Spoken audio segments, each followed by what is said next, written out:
হয়তোবা আপনারা ক্রিকেট খেলাটা দেখে ফেলছেন। বাংলাদেশ পাকিস্তান প্রথম টি-20 ম্যাচ যেটা অনুষ্ঠান হওয়ার কথা ছিল বিকাল মানে সন্ধ্যা ৬টার সময়। এত সময় হয়তোবা আপনারা খেলা দেইখা অনেকের অনেক গবেষণা শুনছেন, অনেক খবর শুনছেন।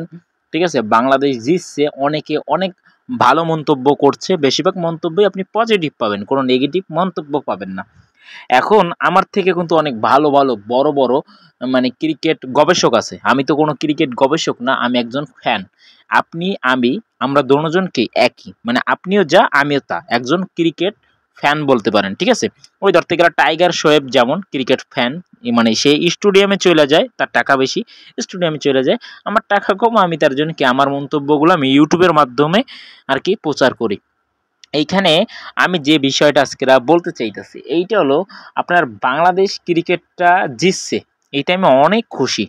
আমি ব্যাটিংয়ের পুরা মানে বাংলাদেশ যে যখন আর কি আপনার যে বল করছে তখন আমি দেখতে পারছি, কিন্তু ব্যাটিংটা বাংলাদেশের আমি দেখতে পারি নাই, কারণ আমার একটা ইমার্জেন্সি কাজ ছিল, তার জন্য আমি চলে গেছি। আর আমি এখন এসে হাইলাইট দেখতেছি, মানে দেখছি আর কি। আর অনেকের অনেক কি আলোচনাগুলো শুনছি, যেমন এর মধ্যে মানে মনা আছে, অনেক অনেক লোক আছে। ঠিক আছে? মনা ভাই আছে, এরকম অনেক আছে। ঠিক আছে?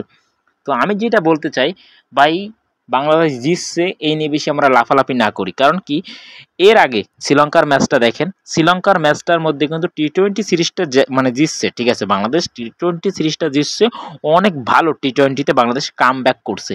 কিন্তু ওয়ানডে সিরিজটা কিন্তু বাংলাদেশ হারছে। হারেই না, শুধুমাত্র লজ্জাজনকভাবে বাংলাদেশ ওয়ানডে ম্যাচটা হারছে। তারপরে আবার কি করছে, টেস্ট ম্যাচটাও কিন্তু বাংলাদেশ হারছে। এখন যদি আমরা এই টি-20 নিয়ে এত বেশি লাফালাফি করি তাহলে আমাদের নিজেরই ক্ষতি হবে। কারণ বেশি আশা রাখবেন তো বেশি কষ্ট পাবেন।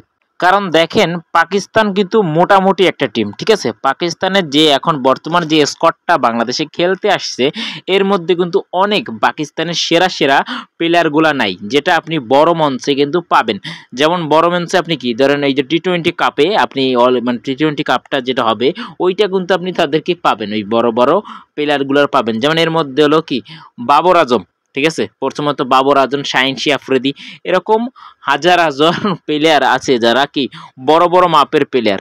ওই প্লেয়ারগুলা কিন্তু আপনি কি পাবেন অপোনেন্ট হিসাবে, যেমন কি ওই যে মানে বড় মঞ্চে বড় কাপের খেলায় পাবেন। কিন্তু এখন বাংলাদেশের যে আমাদের এই টিমটা, এইটাই কিন্তু আমাদের মেন স্কোয়াড। ঠিক আছে? এইটাই কিন্তু আমাদের টিমের মেন টি-20 স্কোয়াড। পাকিস্তানের কিন্তু এইটা ভাই মেন টি-20 স্কোয়াড না। কারণ এইখানে পাকিস্তানের এখনো অনেক অনেক স্পেশাল প্লেয়ার আছে যেইগুলা মানে আমাদের এই যে দেশে এই যে টি-20 সিরিজে খেলতে আসে নাই। এর পিছনে আবার একটা কিন্তু আছে। কিন্তুটা হলো এইটা যে আমরা যখন পাকিস্তান সিরিজ খেলতে গেছি, পাকিস্তানের মাঠে টি-20 সিরিজটা ওই যে 3টা আমরা হাইরে চলে আসছি, ওইটাই কিন্তু তারা কি এই ছোট দলটাই ছিল।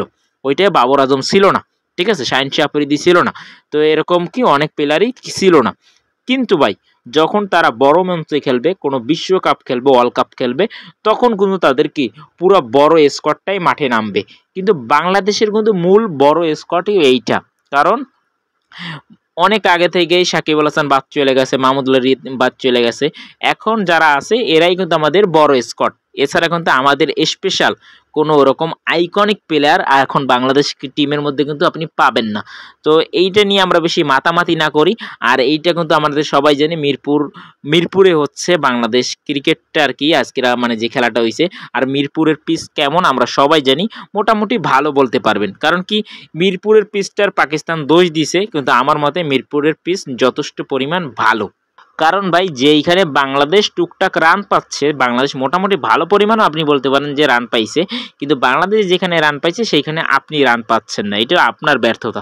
কারণ পাকিস্তানে যেহেতু আমরা 3টা সিরিজ মানে 3টা ম্যাচই হাইরে আইছি, টি-20 সিরিজটা আমরা হাইরে আইছি, তো আপনাদেরও কি এই ম্যাচটা হয়তো হাইরে গেছেন। এখনো আমাদের হাতে 2টা ম্যাচ আছে। তো এই 2টা ম্যাচ আর কি কনফার্ম হওয়ার পরে, মানে এর আগের পরে যে ম্যাচটা হবে, এই ম্যাচটা আমরা জেতার পরে আমরা কি চিল্লাপাল্লা করতে পারি কিংবা লাফালাফি করতে পারি। আমার আর বেশি কিছু বলার নাই। আপনারা অনেকের অনেক কিছু দেখছেন, আর বাংলাদেশ জিতছে এইতে আমি বলবেন যে আপনি ভাই খুশি না? হ্যাঁ, আমি খুশি, অনেক খুশি, অনেক মন থেকে বাংলাদেশের জন্য দোয়া জানাইতেছি। ঠিক আছে? যে ভাই আপনারা এরকম ভাবে জিতেন, অন্তত হাইরেন না। এটা খারাপ লাগে, আমরা হারতে হারতে হারার দেখতে দেখতে আর ভালো লাগে না। আপনারা জিতছেন, অনেক মন থেকে খুশি। ধন্যবাদ লিটন কুমার দাসকে।